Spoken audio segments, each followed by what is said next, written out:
Welcome back into the mental game, where this week's guest is Sarah Ann from Love is Blind. That was one of the darkest moments of my life. I remember leaving the morning of the reunion. I remember thinking, like, my life's over. Like, everything, it's over. You know, because I came here for a reason. I came here to prove to you guys, to prove to the world that I am not this person. And it didn't work. And in this episode, Sarah opens up about her experience on Love is Blind, in the pods, going on dates, and obviously her relationship with Jeramey.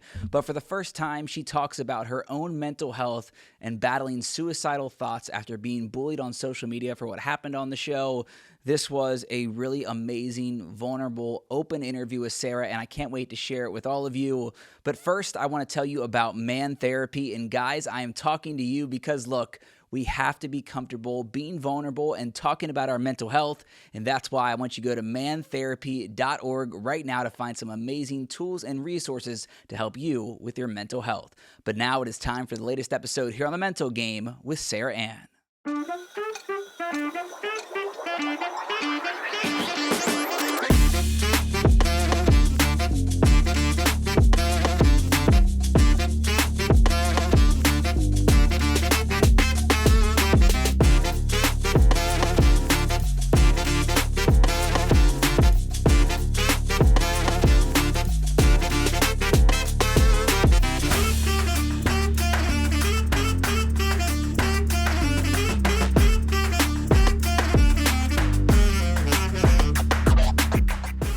Welcome back into the mental game. And as you can see, sitting next to me, I have a very special guest and a good friend of mine, Sarah Ann from the latest season of Love is Blind. Sarah, thanks for coming on the mental game. Hey. You got the Bengals hat rocking. We're all Cincinnati'd out. I knew you before the Netflix stuff. Can I tell the story of how we met? Yeah, please do. Because I think it's hilarious. We were at a bar on our side of town in Cincinnati. We had never met before, didn't know each other. I guess your dad watched me on TV. I knew of you, but we had never met. You and I had never met. Oh, yeah. But your dad, pointed me out and goes, "Hey, are you Brandon from this and that?" I'm like, "Yes, I am." "Hey, nice to meet you." He goes, "You should take my daughter out." And I'm like, "What?" Like, in front of you. It was very uncomfortable, but I was just like, you know what? It is what it is. We're rolling with it. We're single, so whatever. It was hilarious. Yeah, you gave me your number in front of your dad. I'm like, this is the weirdest thing that's ever happened in my life. It was the weirdest thing for me. Imagine how I feel. I'm like, I'm literally being set up right now. Yeah, it was hilarious. But we ended up going to a UC game, ripping fireball shots. That's the University of Cincinnati, for those who don't know. It was their undefeated season, so we were the good luck charm, I guess. We were. But yeah, that's funny looking back on that. I mean, it was such a fun day, honestly, which actually it's wild looking back at that and seeing how far along and how much we've progressed as people, right? Yeah. It's crazy because we were talking a little bit before we started this. You maybe had just got an email from Love is Blind when we, this was 2 years ago. I had just started the podcast. Worlds have changed a lot. I want to get into, obviously your story on Love is Blind, who you were before that, how it's affected your personal life, your mental health. But the first thing I ask everyone on the mental game is, what does mental health mean to you? And obviously it's a very personal question and answer. We all go through different things, experience different stuff. But I'll ask you the same thing. What does mental health mean to you? That is something that has taken me a very long time to even explore. So I will be 100% transparent. I don't know. It's new to me. And I'll tell you why, because I was raised in a very if something's broken, fix it yourself. If you want something done right, do it yourself. Mental health wasn't really a big topic when I was growing up, right? Yeah. So I think a lot of people that are millennials can relate to that we're just kind of out here just raw dogging life. I just started looking into therapist and psychologist and trying to go down that path of wellness, because I think that whenever you're mentally foggy, you don't realize how much it can really affect your life. Mm-hmm. So I think if I could give you one answer right now in this moment, it would be that it's the most important thing, the single most important thing that you can do for yourself as far as self-love is to take care of your mental health.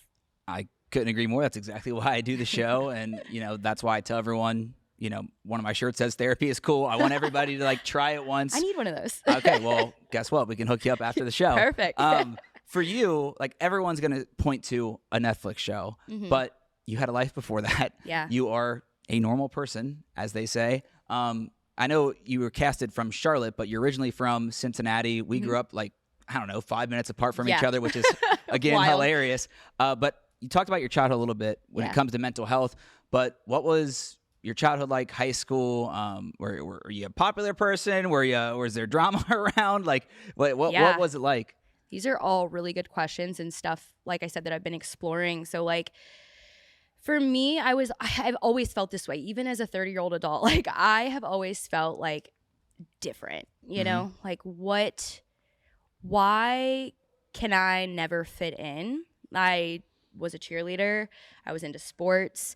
And even though I felt like I just always felt like I was like imposter, like I was an imposter. So like for me growing up, I wanted to fit in so badly, but I never felt like I did. And to this day, I still don't understand why. I still feel that way.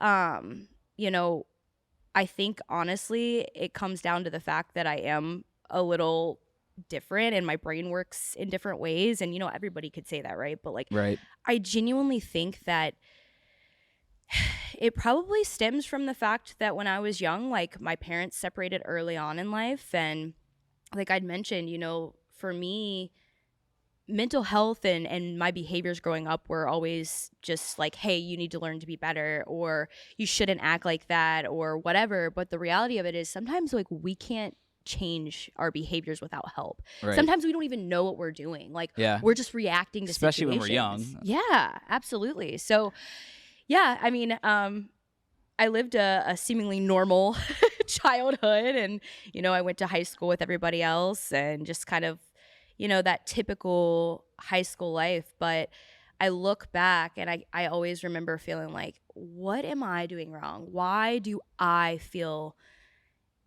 that I don't belong? You know, like, but I so badly wanted to. So it's kind of hard to explain, but, you know, I've been, like I said, in my search and trying to be healthier and have mental clarity. Like, I've learned that I'm not alone in that. Yeah. Which, thank God, because it can lead you to a very dark place. I'm reading a book. It's the new one, Chelsea Crest. Yeah, I don't know if you're familiar. I'm not the biggest book reader. I can write, I can read. I don't read books all the time. So by the time you read this, and she there's a line in there, and it says that I feel like God is trying to teach me a lesson that I'll never learn. And it resonated with me because I'm like, why do I feel that way sometimes? Like, I feel like I'm trying to do the right thing, and I feel in my soul it's the right thing, and it's just like, why does it never resonate with other people the way it does with me? Like, why is it never working? You know? Well, I want to ask, and I experienced the same thing where like my parents split up when I was super young, and when I look back, or in the moment, I didn't think it affected me. Yeah. When I look back, I realized that it definitely had effects on me. Yeah. How old were you when that happened? Can you look back now? And this isn't blaming your parents. It's just looking back at how you grow up and maybe how it affects you personally. But did it affect you now that you look back on it? Oh my gosh, yeah. It took years and years for me to finally admit that. I think because we love our parents so much. I was 6 years old, and I remember the conversation. My parents together sat myself and my older brother, he's a year and a half older than me, sat us down and just told us like, hey, like, you know, we're no longer going to be together. And they didn't go into too much detail, right? Because what do you tell a 6-year-old, you know? But I remember the feeling, and it's so vivid in my mind. I will never forget that moment because I knew something was wrong, but I couldn't comprehend what was actually happening. Right.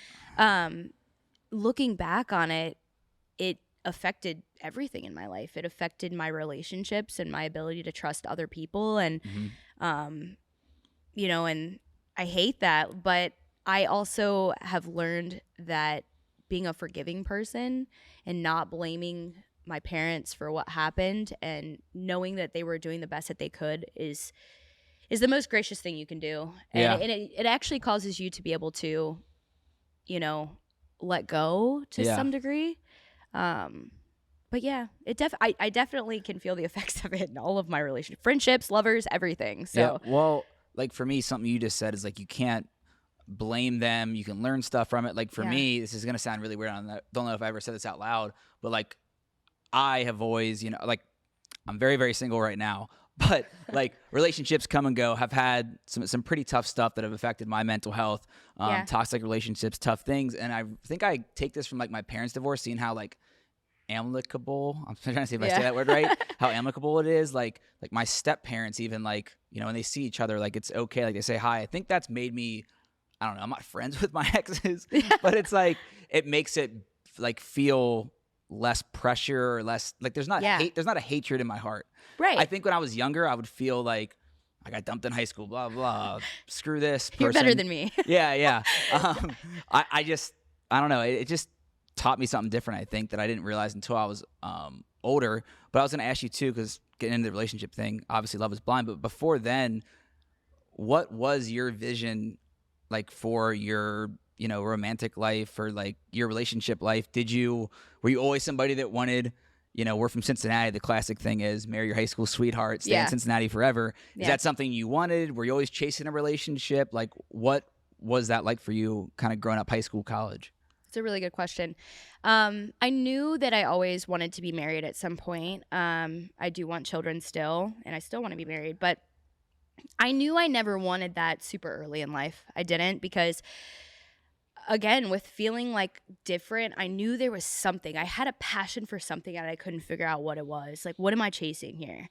And so it would have never served me to do that early in life. And now, at my age, I'm looking at people that I did go to high school with who have beautiful families and happy marriages. And, it would be wild for me to not say that I don't get envious, just as someone who is married with children and they're home every weekend and going, well, this person's out living their life. Like, I feel the exact same way. Like, sometimes I don't want to feel pressured to go and do things. Like, I do just want to be at home with the person that I'm in love with and spending time with this gorgeous family that I've created. That's like my idea of what the next 5 years could even look like for me. But, so yeah, I mean, that's still very much on the vision board, but it's just, I think things have changed a little bit now, and I don't want to say that like I'm jaded in love, but I've watched in my own life and in other people's lives that when there is a lack of trust, a lack of boundaries,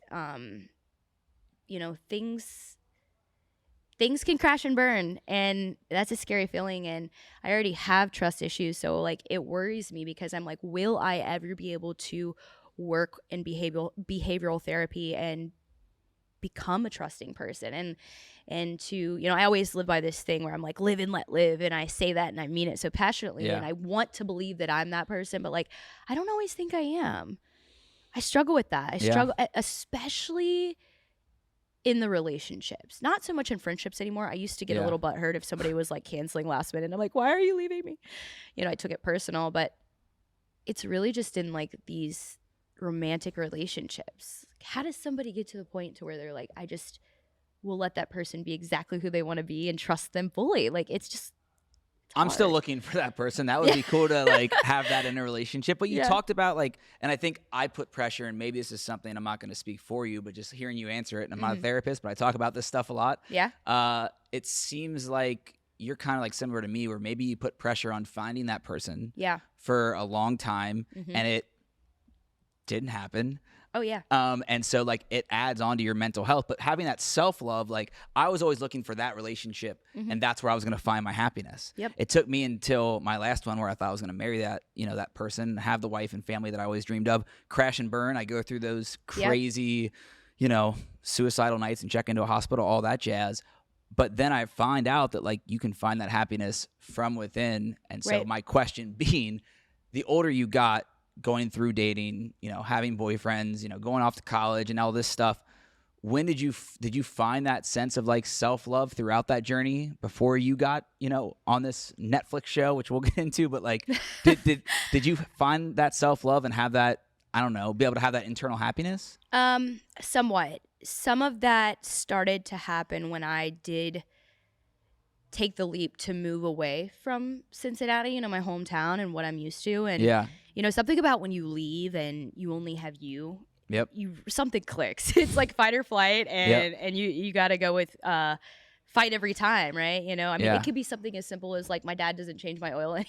Right. And I'm like, oh, I've got to really go pay for this valuable, though. now. Yeah. So, you know, I think that kicked in whenever I finally was living in Charlotte for a couple years, and I realized like I have me. So I have to love me. But it also made it harder on my mental health journey because there were so many times, like I remember when I first moved to Charlotte, you know, I lost all of my money. I got down to like my last $10 and I still didn't call my parents. This is like crazy that I'm even saying this out loud. Like this is how far I've come. Because hopefully it'll like help somebody. But like I was so mortified by that. I was so embarrassed because I moved away. And I thought so deeply in my heart, like I'm gonna do it all on my own. And you know, I had this like perseverance, like I could do anything. Yeah. And then you just like get slapped in the face really quick and realize that like you could be this strong person, successful, and things can just come and sweep you right back down to like square one, like right off your feet. After that, and having to figure out how to build myself back up, you know, from ground zero is when it really set in that like, you know, I've got to dig deep and figure out what makes me tick. So it started there, and then a little bit post show because it had to, because of like. Well, what makes you tick? You just said that you had to find it. Have you found it? I have. I think it's just being completely comfortable in silence, honestly. I know that sounds very strange, but I always had to be doing something to feel successful. And that could be from, you know, certain, I don't know, what OCD people say or whatever, you know.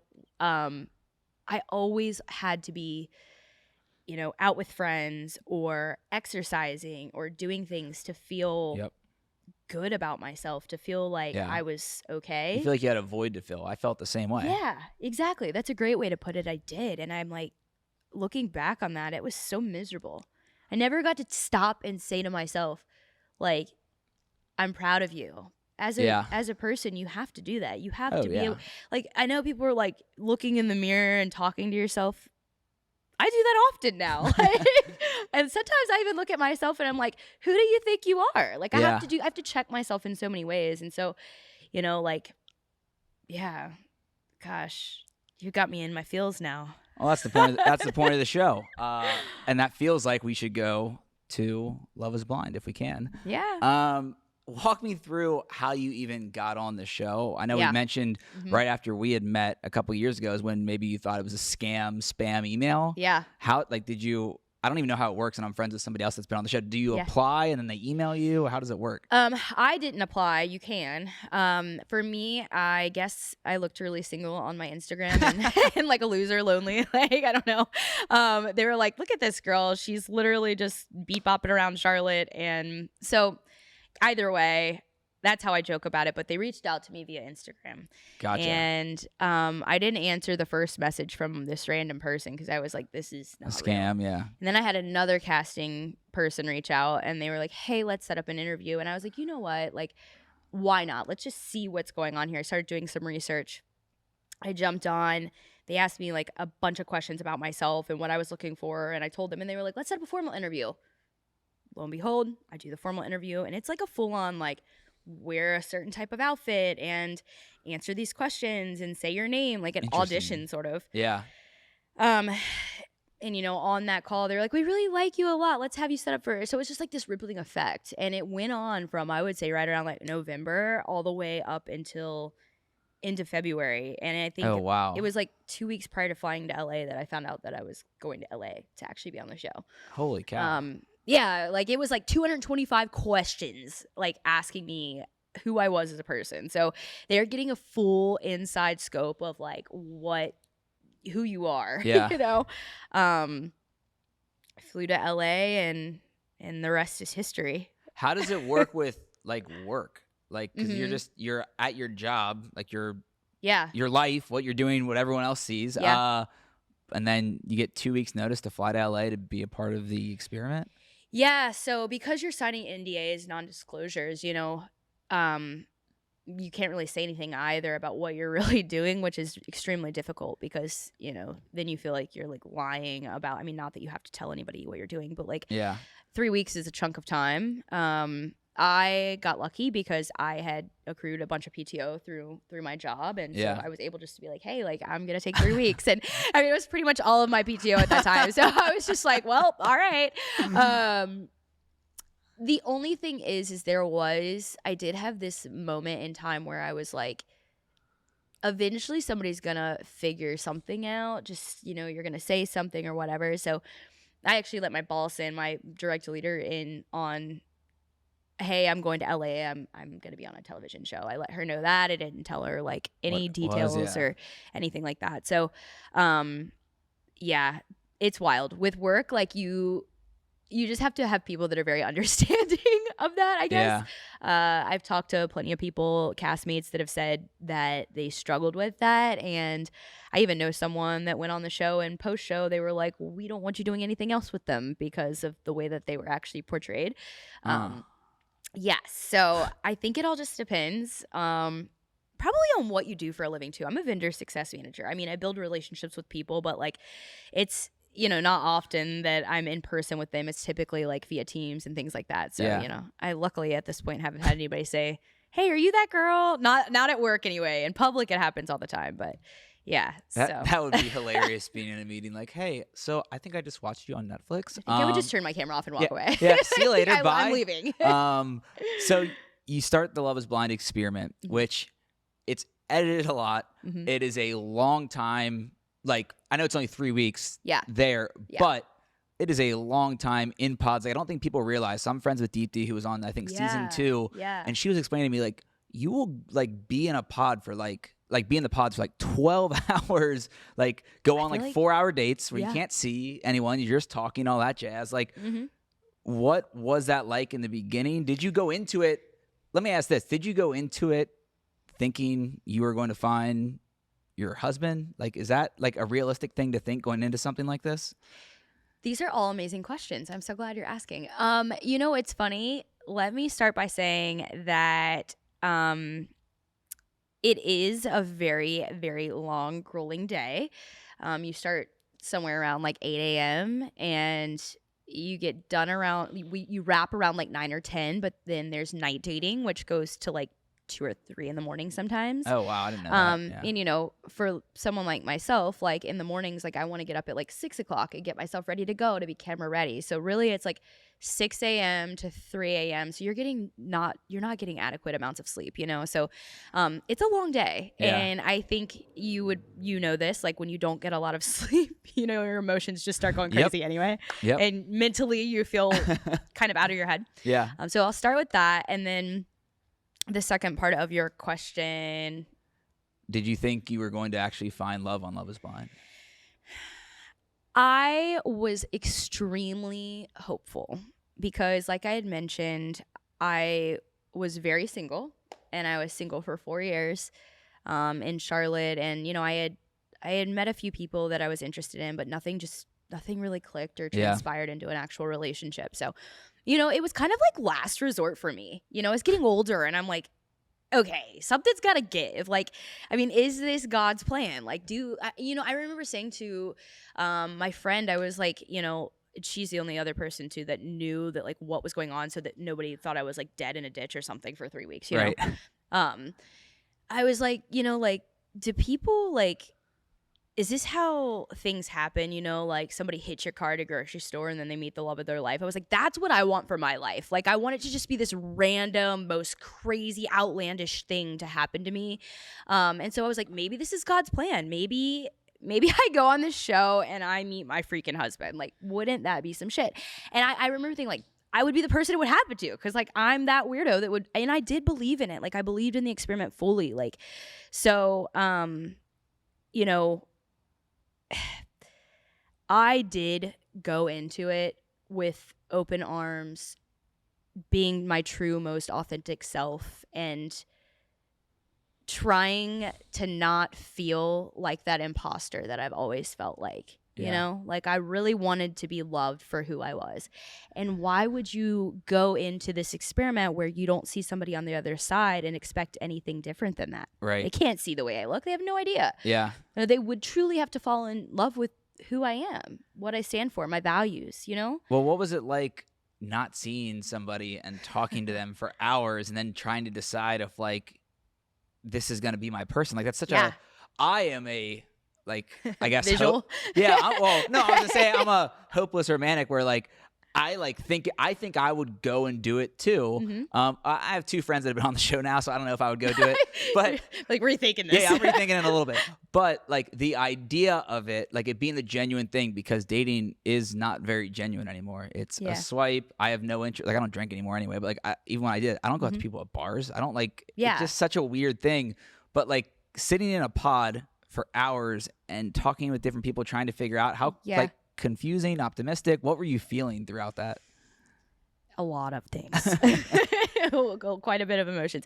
A lot of people ask me, they're like, well, can you really fall in love with somebody without, sight unseen? And I do believe you can. I think that true deep love really is a soul tie. It's a soul connection. And, like you can feel energy through a wall, you know, like I could feel energy sitting here. You can feel energy with anybody standing near you and what their vibe is, Right.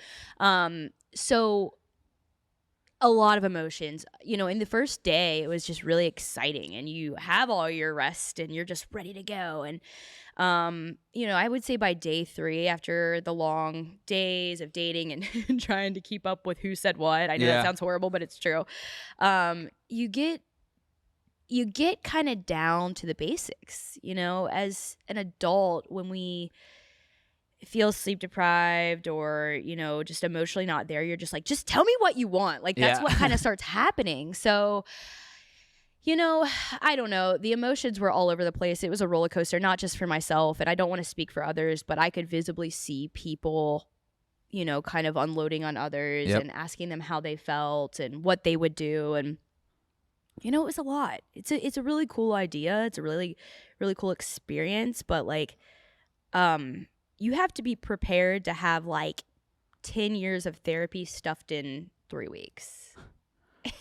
Well, that's why you're on the mental game, I guess. We'll unpack some stuff there. This is the best place for me to be. Yeah, it's public therapy. That's sometimes the best, right? I don't know about that. Shoo. All right, so in the pods, you obviously had chemistry with Jeramey. Mm-hmm. He ends up getting engaged to somebody else. Yeah. You did not get engaged on the show. Right. But you guys had a lot of connection. Mm-hmm. I think maybe I don't know if the most viral thing while the show was going on, I guess combined, maybe a DM and a jet ski moment. Golly. Looking back at that, do you regret sending him that message? No. Mm-mm. No, I don't regret sending the message. That was part of what felt like to me, was part of the experiment, like there were people that got engaged and there were people that didn't get engaged that fell in love, and you don't see that. And there were people that went and didn't have connections, but every single person that was vetted to go on the show was there to try to meet someone. Now, whether or not it was, fueled by a little bit of like fame, I don't know. I can't speak for others, but honestly, like at the end of the day, I can't say that I regret anything that I did, because in the moment, that's what felt right, especially given the situation, right? Yeah. Like, this is a completely unique, unusual thing that only a specific amount of people in the world will ever get to experience. And it's just like, I don't regret where I'm at now either. So, I said in one of my videos on Instagram that I don't live with a lot of regret, and I don't. And I think that simply comes from the fact that I do live for myself. That's not me encouraging you to go out and just, step on people to get where you want. But what it means is really like looking deep within and saying like, what is it that I want in my life that makes me feel good? And I think that if you really have a shot at real love, and for me, like, I knew what I was feeling. Like, I knew that I was in love with Jeramey, and because I got back to Charlotte and I'm like, what the heck just happened? Yeah. If I didn't send that message, like, what would I have thought about myself after that? Like, I would have just wound up in this whole spiral of like, shoulda, coulda, woulda. Yeah. Like, for me, like, I can't live like that. I can't live not knowing what could have been. You know, yeah, things can always be done differently, but that's hindsight is 2020, right? Well, You and know? I was going to say too, it's like he didn't respond. He liked the message, Right. but then you guys have this open conversation, which they show Mm-hmm. on the show. And I know a lot of it's edited throughout the show, but like they actually like showed that situation play out, Mm-hmm. and there was mutual interest. I'm not saying like right, wrong. I'm just describing what people watched on the show, what people say online. Yeah. And so for you, do you feel like you guys like then got a fair shot from that moment to actually like start a relationship? No. Why not? I felt as if I thought we were gonna have a fair shot. We lived our normal true life, and you know everything was good, but all the while knowing that eventually the show was gonna air. So yeah, like so we had some months of freedom and getting to know each other, and you know off camera situations that we dealt with in our own natural life. But you know, him and I knew at the end of the day this was going to air, the public was going to see it and perceive it a certain way, and we both knew the way things unfolded. So it was like, but I will say there was a time that we had chatted, and I remember thinking like, we fell in love though. Like this worked for us, and we were very excited about it. And I was just like, this is so cool. Like, we could go, you know, and do interviews after and talk about how cool this was and how it works and encourage people to do it. But, you know, that's not what happened when it aired. You know, you saw it, I'm sure. Yeah. It was, you know, things were cut and edited a certain way, and you know I'm not even gonna blame casting, I'm not gonna blame Netflix, but I will say that after that I felt like there wasn't a fair shot for us because it was mentally taxing. It took a toll on myself specifically, but I would say on Jeramey and I's relationship as a whole. You know, for anybody that's ever been in a relationship, it's already something that you have to work at. A relationship is something you have to work at. My mom told me when I was young, she's like, a relationship's like a flower. Like you have to water it, take care of it, nurture it, and then it'll blossom. But if you don't, it dies. And Yeah. I've held on to that, and it's so true. The problem is, you know, we're talking about mental health, and when things get crazy and you're trying to cater to yourself and your partner's mental health, it can get really, really scary and messy and quite frankly just sad, honestly. Especially whenever you're like, you're just trying to survive, you know, and you're trying to, it's kind of like, you know, being in the middle of the ocean and you're swimming and you're like, you know, the other person, they lose their like flotation device and you're like, you can have mine, but you're both kind of drowning and like struggling, like, you know, like where do we go from here, you know? So it's that's really like, I know that's like a really weird way to describe it, but I remember laying in my bed one night thinking that like I feel like I'm drowning like after all of that. It's a really like tough way to put it. Yeah. And I'm not like blaming you for saying it that way. I respect and appreciate your honesty because it's a very complicated situation. One, you guys start dating right after like the show wraps taping. Yeah. Obviously he doesn't get engaged. You guys start dating and then the show airs like a year later. And so you're reliving that, watching it, and you obviously know what the outcome is, but you don't know exactly how it's going to look. Right. And so for you, talking about mental health, you just mentioned kind of feeling like you were drowning, you know, while the show started to air maybe a little bit. How did you kind of cope with how it was edited, how people started finding you on Instagram and saying things about you and your relationship and the way, you know, you break up an engagement? People want to phrase it that way and like to come at you. I mean, the internet can be a really, really dark place. And I think, you know, you found that out personally from this experiment, how did that take a toll on you in the beginning? Do you remember when it first started? Like, oh shit, people like are really mean to me on social media. Yeah, like I recall a time in high school where I was bullied by a bunch of girls in my high school. It was over a similar situation, kind of, in a way. But not quite, because high school is just really weird. Yeah. Like, everybody's trying to find themselves and, like, what is real in high school. But being that I was bullied really, really bad in high school, I remember thinking to myself as I aged, like, I will never, ever let that happen to me again. And then it did. It all happened again. Like, I made choices, of course, but,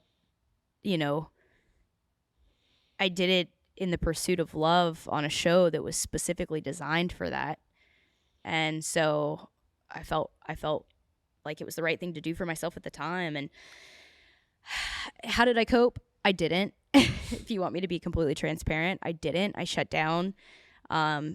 Being someone that I haven't always had the tools and haven't always had, someone in my life to say, hey, like, this is someone I see. Maybe you should see this person and talk to them and see if they can give you some instruction on the best way to handle and cope with things like this. Like, I shut down a little bit. I stopped being my most vivacious self. I stopped working out. I wasn't taking care of myself. Like, I mean, it's something as simple as, cleaning a dish in your sink that you would normally, like, not let sit for 2 days, but then it just does. And you're like, what's happening to me, It makes me emotional because I remember like I had such conviction. Like, I was just like, I know who I am. I know that my intentions were good, and I still to this day know that. I know that I never wanted to hurt anybody. And then I had people telling me that they wanted me to fucking die. Like literally those words, not my words, people on the internet. And it was just over and over and over and over again, telling me that, I'm ugly and that I'm, just all kinds of stuff. It got to the point to where I just started to believe it. Like, I just started to believe some of that. Like, maybe my internal voice and who I've worked so hard to become isn't who I really am, And then all that imposter syndrome came back, and I just, I was just in this freaking mode of like, I'm just gonna put it all behind me. I'm just gonna move on and deflect and whatever. And so, as you know, if you do that, it just gets worse. Yep. It just gets worse, and it gets darker and darker, and you get to the point where you shut everyone out. Mm-hmm. Like, all you want to do is talk to somebody and, like, make them understand. Yeah. But I felt like no matter what I would say, nobody would ever understand. And so I just shut down. Did you have suicidal thoughts, fall into depression, deal with the anxiety of these comments on Instagram all day long when the show's airing and afterwards? Like, what was, I hate asking this, but I've experienced it myself, but what was a rock bottom for you? Yeah. So, I had this, like, flicker of hope. I like this glimmer of hope. I was like, it's going to turn around. It's going to be okay. I'm deflecting. It's going to go away. Everybody's going to forget about it. It's not that serious. It's not that deep. But it didn't end when I thought it would. I still have it happening to me occasionally. I hate that that's something that I notice more so than the people that are like, hey, we love you. But it just happens to be like, yeah, the first thing that your brain goes to. I remember rock bottom for me was the day of the reunion. I was, really excited a year later to go and speak my truth and, say, hey guys, like, this is what really happened. And, and I think it was like the little girl in me of being like, I promise it's not what you think. Let me explain this, and like, I really thought it would go that way, and it just didn't. It Yeah. didn't. It was just a big mess. And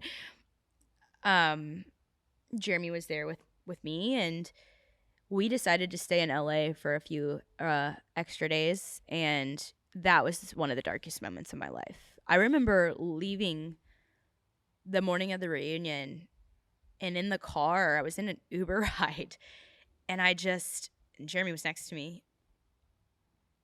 I like looked at him, and I was like, what just happened? Like, I remember thinking, like, my life's over. Like, everything, it's over. You know, because I came here for a reason. I came here to prove to you guys, to prove to the world that I am not this person. And it didn't work. And you see me reacting, and you see me wanting to say so much more. And then I just stopped because I knew, like, it was just over at that point. We had a miserable time in LA. We were arguing, you know, and I have to applaud Jeramey. He was very much trying to be there for me, but I could not bring myself to do anything but just sulk, you know. I was like, I don't want to go back home. I don't want to go home. I want to sit in this apartment that we're in, this Airbnb, and never leave. That was a really, really rough time. We were getting spotted while we were there, and, you know, like, all I could think of was about that day. My mom called me. I didn't even answer the phone. I mean, that was a low for me. As far as suicidal thoughts, that didn't happen until after I got back to Charlotte. That's really hard to talk about because, like, there was only one other time in my life where I felt so low. My mom had breast cancer, and I just remember thinking, like, that's my best friend, you know, and that was one of the moments that I just, if she's not here, I'm not here, you know. Right. So it's been a long time since I had gotten to that point of, you know, feeling so alone. Even being in a home with someone who had gone through the same thing, but I don't know if that was a good thing or a bad thing. I know that sounds really kind of crazy, but I don't know. Sometimes when someone's going through the same thing and they're experiencing different emotions, and you know, it's actually a lot harder to cope, I think, in that situation. You know, we could relate about certain things, but not other things, you know. Right.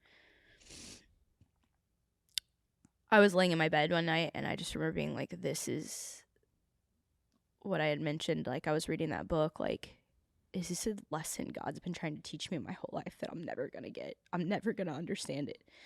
I'm never, ever going to get it. So I was like, and I couldn't sleep. I couldn't fucking sleep. I just remember being like, just go to bed. It's going to be fine. You know? And then, like, I would get up and I would pace around, and then I started having panic attacks, and it was such a miserable physical experience for me that I was just like, I can't do this anymore.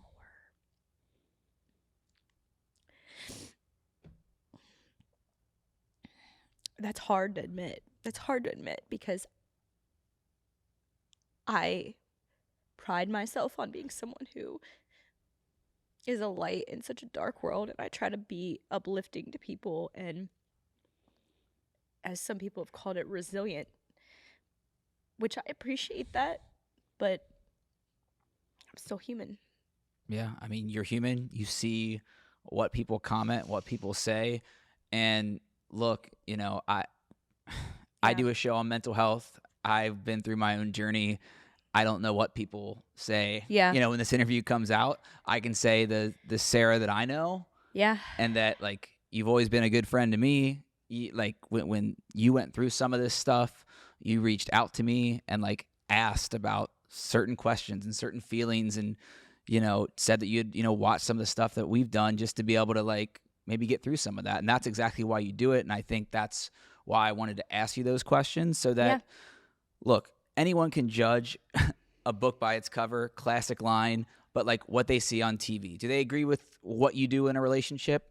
No, but that's okay. Like, you Right. can judge somebody from a TV show, but like you said, you are also human. Yeah. And so to attack somebody online and say things like you're ugly, to kill yourself, other things that are deeper, darker than that, that's it's unacceptable. It's not okay, but people still do it. And then for the fact that you're willing to be vulnerable to open up about it is super powerful, and it will help somebody else that has gone through the same things of being bullied online or dealing with whatever they go through when maybe, I don't know if everyone can be on a reality TV show, but they go through something at school, at work, in their personal life. Yeah, adults get bullied Yeah, it is. I mean, often. it does happen. Like, I mean, for you, like, you turned comments off on Instagram, which, like, I'm not saying that as like a dig, but like Yeah. that had to feel liberating to know that, like, all right, well, at least people can't talk shit now. People hound me about that. Like, what do you mean? And, it's really sad for people that are supportive.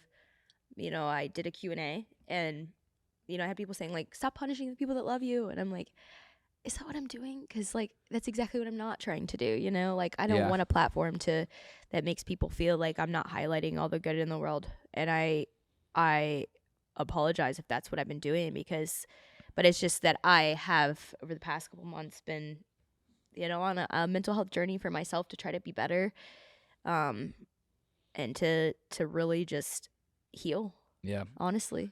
Have you started therapy? What are coping mechanisms that have helped you along that journey? Because to do it in any form is tough when you're getting bullied or attacked, but like to be on one of Netflix's biggest shows and then have people call you a villain and say all this stuff to you literally directly to your face or on Instagram, online, like, it's a lot to deal with. How did you turn that corner from that rock bottom of having a suicidal thought and being alone or feeling alone? How did you turn that corner and start addressing it and helping yourself? It was hard. I had to take a step back from everything. There was a good little chunk of time where you would kind of see, like, a quote or something from me, but I kind of went ghost for a little while. Honestly, like, I had to just stop engaging in all ways, not just the negativity and trying to defend myself, but just in general. Like, I had to just take a step back and focus on what people in my life that were supportive of me were saying to me. That's a really, really hard thing to do. Yeah. But I think ultimately what ended up being, I guess the turning of the corner would be, I remember one day I walked outside and there was a little girl on a bike. She's probably like 12 years old, my neighbor. And she was like, "Hey, are you Sarah Ann?" And I was like really taken back because I'm thinking, like, this 12-year-old's definitely not watching Love is You Blind. should not watch Love is Blind. What's happening? You're watching me? And her mom was like unpacking groceries and she was like, "Hey," she was like, "she's so excited to meet you. She's such a fan."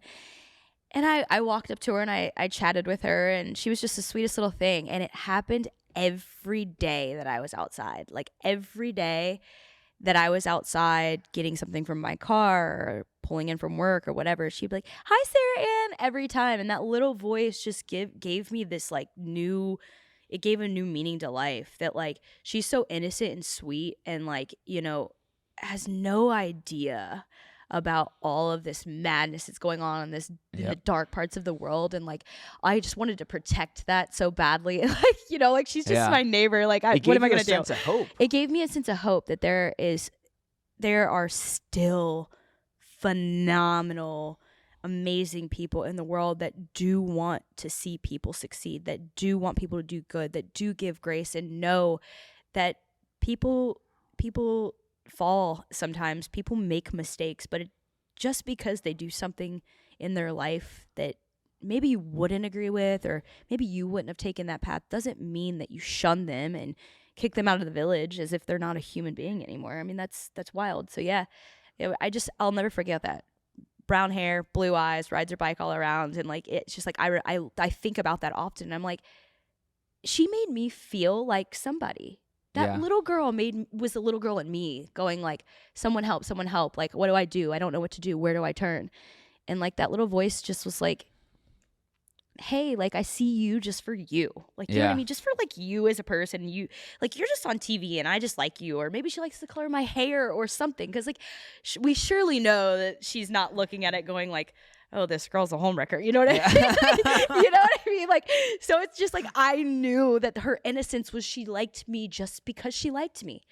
It was just such a joyful feeling. And I thought, I gotta change this. I gotta do something. I'm still in the process of building myself back up. I still am skipping the gym sometimes, which is not like me. I'm still not doing great at my meal prepping, which isn't like me. You know, I'm still having to rebuild my life right now, and rebuild my mental health, really, to get back to what feels comfortable to me. But I'm also becoming better at letting myself sit and do nothing in silence and in peace, and like I said, looking at myself in the mirror. And I don't know if we're allowed to talk about like actual, but there's a website called Talkspace, which is like virtual, you know, therapy. Yep. So that's kind of where I started. I actually would love to maybe start doing like a hybrid situation to where I can like jump on like a virtual meeting with someone when I need them. But I also think that like in person is such a really good energy and you can really get something from that. So yeah. So, I mean, right now it's going well. It's hard. I don't like opening up wounds that you feel like have closed, but really just need to be reopened and fixed. In this episode, you've heard both Sarah and I talk about how we were taught to just be tough, don't be weak, rub dirt on it when we were kids. But look, as you've heard us both talk about it in this interview, we have to open up and talk about how we're feeling, whether it's going to therapy, trying medication, or just being open and honest with yourself and your family and friends. And guys, that's why I want to tell you about Man Therapy, because us as men, and I've said it a lot on this show, we have that big stigma that we're trying to break around mental health, because if we're emotional, it's seen as weak as men, or it has been for so long. But we are now breaking that stigma with Man Therapy. Go to mantherapy.org today to take their 18-point head inspection. It's a real simple 2-minute test that can help you so much with your mental health by just asking you basic questions about your everyday life, what you're feeling, what you're going through at work and at home, and it can help you so much with your mental health, helping you with tools, resources, and tips. Once again, go to mantherapy.org today to help you with your mental health. If you don't address things like all the way or head on, then like you're just holding stuff down. When you bottle it up, it makes it a million times worse. And so for me, one, like I'm happy that you finally tried therapy and that you're enjoying it. Like for me, obviously, big fan of therapy. It helped save my life. Yeah. And I agree with you with being in person. Like it does make a difference. Now my therapist, I can go online with her too, but I love it in person because she is just direct with me. It's an unbiased person that like doesn't care that you're on a Netflix show or that I was a sports reporter. They don't know anything about that, or they'll tell you they don't, and they just want to help you kind of give yourself the best game plan roadmap to be the best you again. And so what has been your favorite part about therapy? I know like obviously you may be trying something hybrid and person would be cool, but what have you taken away the most? What are you the biggest fan of? I think that I am the biggest fan of having, how do I say this without sounding like people would be like, oh, she's a narcissist. I really love hearing from another person that how do I say this? There's a light in you and you have the ability to go and do very, very beautiful things in life. It's just about getting down to the core of like what it is that you want to do with that light. And I'm like, I don't know why, but I love hearing that. Like, I love hearing that. Like, I think it's because like I had mentioned earlier when we were chatting, like I think all these things about myself, but I maybe don't believe them. Yeah. And I know I'm very new into my, talk space and things like that. But for me right now in this moment, I'm really loving hearing that I am worthy, I think. Yeah. I guess that's what I'm trying to say. Well, you're finding... I don't want to sound like a narcissist. No, you're not. You're finding self-worth, but sometimes it takes vocalizing that with someone else, or hearing a third party that's unbiased, that is your therapist or a friend or your mom, whoever it is, telling you, like, look, you aren't this person that you're telling yourself. You know, with mental health, one of the biggest things... Is that like a weird thing to say? Like, it feels good having someone tell you that you are seen? No, they're validating your feelings. They're helping you realize what I was about to say of, like, your the lies in your head, like, they're not true. Like, they're lies. The stories that you tell yourself aren't true. Yeah. A lot of the time. And so that can be really harmful to your mental health. Also, something that I'm sure, like, you've heard me say before, but, like, my two biggest things with mental health are, one, do something, like, reach out, go to therapy, ask somebody for help, whether it's mom, dad, trusted adult, friend, coworker, whoever. You can't do it alone. Right. But number two is the biggest thing. Feelings are temporary. Right. And it's not a permanent thing. They aren't facts. It isn't going to last forever. But in the moment, it can feel like the end of the world. Yeah. And for you, I hope, and mental health is something that you always have to work on, but that end of the world, that rock bottom moment happened, and now you're at a point where you're building yourself back up, finding what works for you, because it seems like that's the path you've finally got to maybe these last month and a half, 2 months. Yeah. But the other thing, too, I was going to mention when you said that, it just made me realize, I was like, another favorite part of mine is sure everybody after watching the show is I am a very emotionally driven person. Like, I react a lot, and through behavioral therapy, they tell you, like, to focus on certain things. And so it makes me laugh. I think this is why it's another thing. Like, it doesn't always work for me specifically, but I think it's another thing that I enjoy so much because it makes me laugh, because I'll get like worked up or overwhelmed, and I'll be like, 5 things you see, 5 things. Like, I become my own internal voice. Yeah. And I'm like, okay, Sarah, like, this is getting wild, but it actually makes me laugh because sometimes it does work, but it's like, you're literally taking things and putting it into motion. Yeah. And that is incredibly validating. Like, you're just like, this is cool. Like, I can change and I can be a better version of who I am. Mm-hmm. So yeah, but yeah, a couple months. And, for anybody that's starting on their, mental health journey into therapy, I think it's safe to say that it's not easy at first. You can probably attest. Yeah. It is not easy at first. I've had many people tell me it's like dating. I agree. It's weird when you hear that at first. Yes. But you got to find, like, the first therapist that you matched with, or the first therapy Didn't that like you went him. to? Yeah. Okay. So you went on a first date. It didn't work out. And next. Like, this person is doing nothing for me. Wait, did you guys have the cameras off, Love is Blind style? Was it like you couldn't see them and you had to do it just... I'm kidding. Yeah, no, like, that's what it felt like, honestly. Like, I was like, well, but yeah, no, gosh, it's scary. Were you scared when you first started? Oh, yeah. Well, one, I'm somebody that grew up in... rub dirt on it, especially as a man. Don't show you're emotional. Don't be weak. Yeah. And so I was traumatized from a therapy experience that I was forced into when I was 12. My parents got split up because it's like, this is the best thing. Now, therapy and mental health is looked at way different. I'm terrible at math.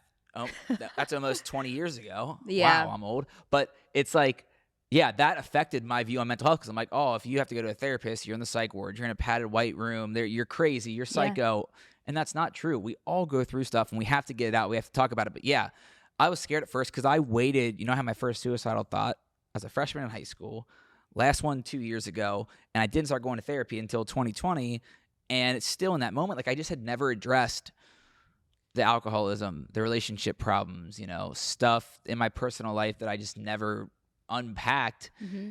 And then you hear somebody give you advice that you don't want necessarily or agree with at the time. Like, my therapist told me for 2 years to quit drinking. You subconsciously know, but you're like, please don't. Yeah, don't say that out loud. Please, like, you can't take this medicine if you keep drinking. You are an alcoholic. You need to stop drinking. I'm like, no, I'm fine. I got it. I'll be good. And I have this under control. Yeah.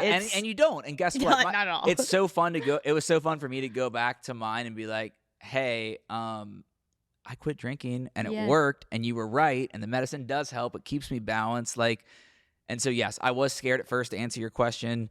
But when you see it works, whether it's therapy, going to the gym, sobriety, once you see something work, then it's like proof in the pudding. Like, oh shit, like What this do is you- worth it. At what do least you- that's how I feel. Yeah, which I think, yeah, 100%.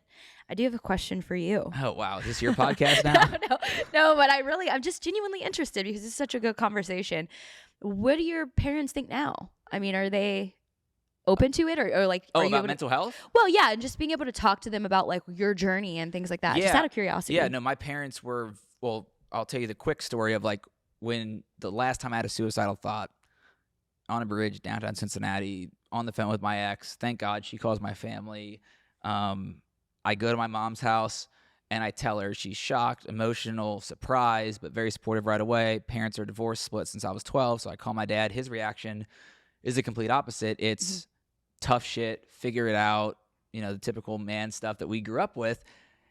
And I tell that story every time I speak at a high school or college, or hell, even with adults when we're sitting here, because you're worried about what the reaction is going to be from your family, your friends, coworkers. Right. But I tell people, if people truly love and care about you, they will help you. They might not understand at first. They might say the wrong things at first. My dad certainly did. But within an hour, he called me right back, apologized, realized like what was happening, and then said, how do I help? And so my parents have been very supportive since. It's an expensive journey when you're checking into a hotel, when you're checking into a hospital. Your therapy can be expensive if you don't have insurance. Insurance is, with mental health, is another like crazy thing. But yeah, they've been super supportive. I would say my mom still has a hard time with it sometimes, not because she doesn't love and support me, but because my job is literally to talk about my suicidal experience every day of my life on a show or in public or at an arena or theater. And so it's like she has to keep seeing the stuff. And so she still gets worried sometimes. It's like, no, Mom, like I'm the happiest I've ever been in my life, but I have to keep telling the story so that I can help other people. Like I was just in Maine yesterday at 3 high schools, and every single time I speak, somebody admits to me one-on-one afterwards, like the meet and greet thing that's free of just me standing there meeting people, hanging out, and people will take pictures, say hi, but every single time at least somebody says, hey, I'm actively suicidal, this is my story. I've heard everything that a kid has ever gone through in their life. It's horrible, it's heartbreaking, but it inspires me because it means that like what we're doing with mental health and talking about it and breaking the stigma is working. And yesterday in Maine, I had 4 kids tell me that they were suicidal and never told anybody. I had 2 kids literally show me like their wrist. It's like, it breaks my heart. It makes me so sad, but like, and I'm not saying it's just because it's me, but like if somebody didn't come to that school that day and talk about mental health and try to help with the resources, the social workers that they have in place, kids sometimes, even in college, don't understand that your therapy in college 99% of the time is free from the university if you go and show up. Did you know this? No, you're shocked. I didn't know. No, while we were on tour, I'll never forget, like, we did the tour to 30 states in 30 days, and we were at a bunch of different colleges. And at West Virginia, we had the psychology department and the social workers from the university there, and we were able to help some people that really, really needed it, and they didn't know that either. And that's where I like started making sure I said it in every single time I could be brought up, so people would know. And like when you're in high school, if you're a high schooler listening, you can go to your high school counselor whenever. Are they the exact same thing as a therapist? No, but they can help you find those resources. A lot of schools now have a therapist or have a social worker. And so it is starting to change. But yeah, it's hard for my mom to hear this stuff all the time. But then when she sees those stories or she's at an event and sees how it affects people, then it's like, okay, it's worth it. Like, it's just so powerful, Yeah, it's definitely different. And it's hard for me sometimes. Like, I don't cry. I used to cry every day, literally every day. Now I probably cried talking about it maybe 3 or 4 times since it all happened now, and I started the show and started touring and all this stuff. So you feel shameful almost. Yeah, I think I got numb to it too because I say it so much, but then there's certain moments, like when you have a conversation with a high schooler or you get a DM that you can relate to this, you get a DM that relates to you, that like feels like you're not alone. You're like, okay, I am good. But yeah, no, my parents, family, people have been really supportive, and so that's really beautiful though, to be able to speak to that, because that is the reason whenever I watched your podcast and it resonated with me, and there was like, I drink occasionally, but like I took a whole drinking hiatus and it was the best thing I ever did. I had the most mental clarity that I've had in a long time. I mean, I would be lying if I said it wasn't difficult living in a city where, You know, it's a very big drinking city. There's a lot of breweries. Yep. And it got to the point to where I was like, I just have to stop for a little while I'm on this journey of healing. And it was the best thing ever. It was so good for me. Yeah. First of all, I lost weight. My skin got more clear. Yeah. I noticed people were looking at me even different. I know that sounds strange, but like I think I just was like glowing. Like I don't know. It was weird. It's true. I didn't understand it. I'm someone, I have no idea. Well, I was drunk, so I took pictures, but I'm a journalist at heart, so I always documented my entire life. Yeah. And so throughout social media, I'd like post about my story. And now that I've been like, I think it's 15, 16 months sober, whatever it is, when I stopped drinking, like I had a TikTok go viral or an Instagram post, like kind of get a lot of comments, or people saw my story. People would say like, your eyes. I'm like, what? Like I've always had blue eyes. Like, no. Look at the pictures. Like you look different. Like you can see the light or happiness that you were just talking about. Like people could see that, and it does make a difference. And you can see that too. Like when you're around people or you see them post, like, I don't know, like not getting back into everything, but like right when the show started airing, I could see stuff start as a friend get to you. Like I can definitely tell a difference sitting here having this conversation with you now than if when we talked about it 2 or 3 months ago. Yeah. It changes your perspective on things. But drinking, like the funny thing, the weight loss thing, like I don't go to Orange Theory as much as I want to anymore, but I also don't gain weight because I'm not drinking 70 beers a week or whatever I used to do. Do I want to talk about this? Oh man. Well, you asked me earlier on, and you said, your breaking point.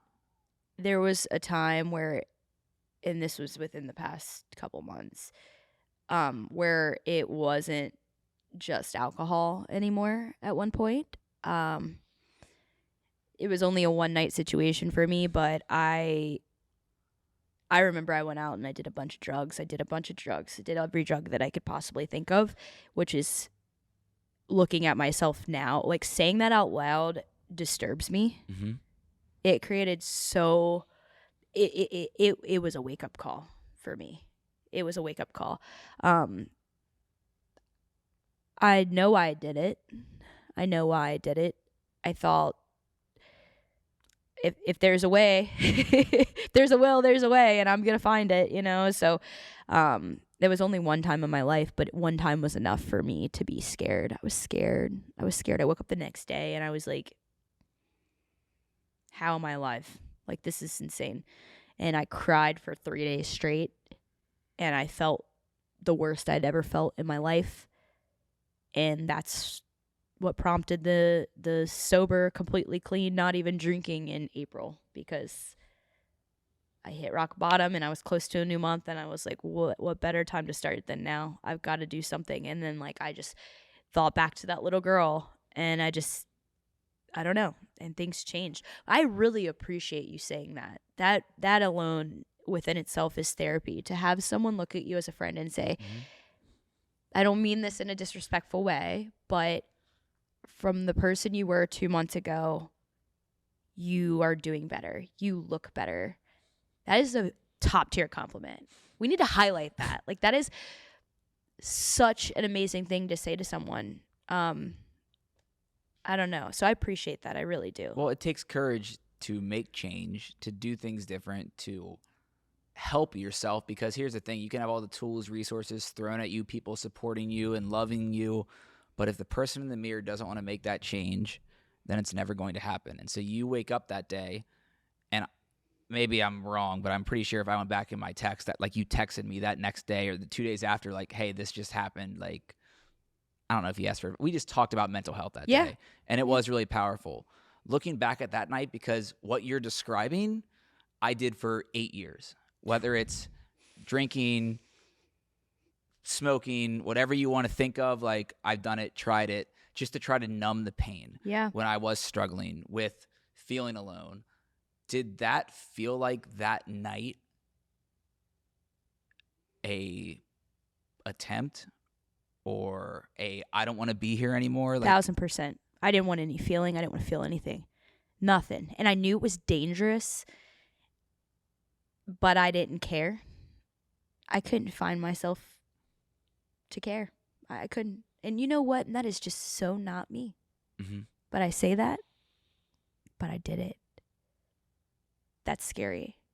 Isn't that weird how we can be, that's just not me. That's just not something I would do. You can't ever say that. You can't say that you would never do something because you really just don't know. Right. Because I can tell you, I would have never expected that type of behavior from me, but it wasn't.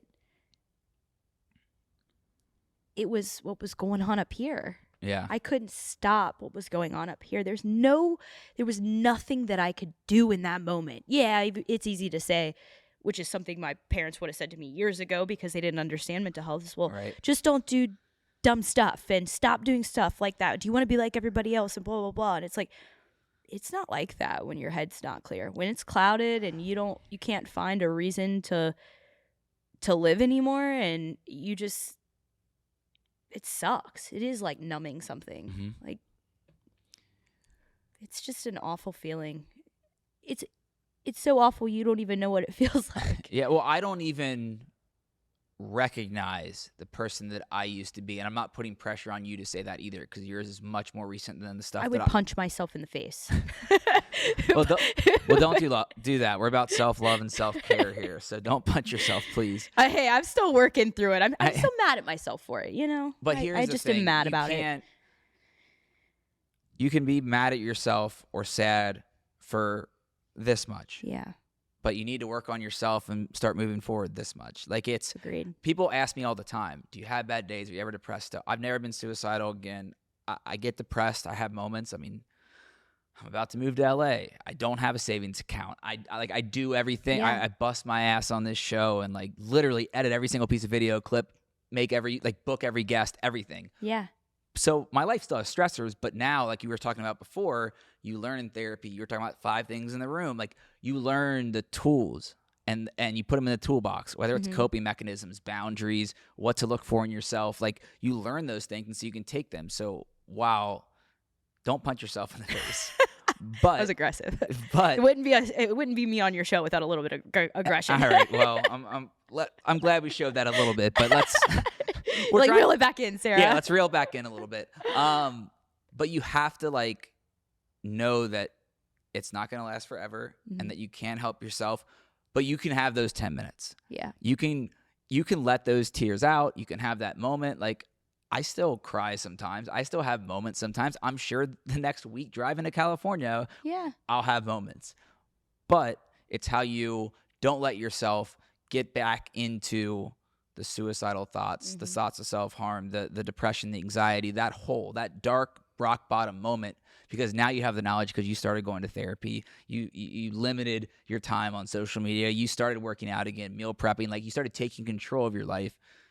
It gives you hope. And so, 1, I'm proud of you for that. And 2, thank you for sharing that and speaking that. And again, I don't care what people comment, what people say about this episode. I know who you are, and I wanted to have this conversation with you that we've already had in private. Yeah.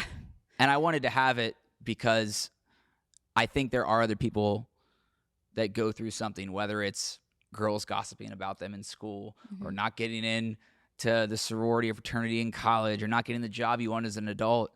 And by telling your story and being open about it, you can help other people who relate to you. And so that's why I wanted to have this moment, have this conversation. So thank you for being so willing to open up, and I'm proud of you for starting to help yourself and get on that path. Thank you. I really appreciate that. And thank you for starting your podcast. It's truly changed my life. Like, I watch it, and I know, like, as a friend, you're not always reaching out like, hey, by the way, watch this, but like, I do. I'll see it. And some of the people that you've had come on and talk, it's truly an inspiration to someone like myself who's new. So new to all this, but learning as I go and learning from people that have been doing it for a lot longer than I have. So I really appreciate it too. Oh, thank you.